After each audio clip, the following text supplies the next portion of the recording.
மாண்புமிகு உள்துறை அமைச்சர் அவர்கள் வந்தார்கள். மாண்புமிகு உள்துறை அமைச்சரோட விசிட்டை சொல்லணும்னா திரு அமித்ஷாஜி அவர்கள் வந்தார், கண்டார், வென்றார். அதுக்கு 6 மணி நேரத்துக்குள்ள சகோதரி கனிமொழி கதறியதை நீங்கள் தானே பார்த்தீர்கள். நீங்கள் தான் அதை ஊடகத்தில் காட்டினீங்க. நான் கேட்குறேன், யார் யாரோட கூட்டணி வச்சா உங்களுக்கு என்ன? ஏன் அலறணும்? ஆஹா, இவங்க வந்து பிஜேபியை பற்றி அதிமுக என்னவெல்லாம் பேசிச்சு, கூட்டணி வைக்கலாமா?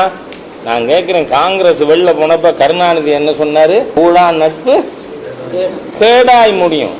அந்த கேடு கட்டவங்களோடு நீங்க ஏன் கூட்டணி வச்சிருக்கீங்கன்னு நாங்க கேட்டோமா? நாங்க கேட்கலையே. அந்த கேடு கட்ட காங்கிரஸ் நான் சொல்லல, சொன்னவர் யாரு?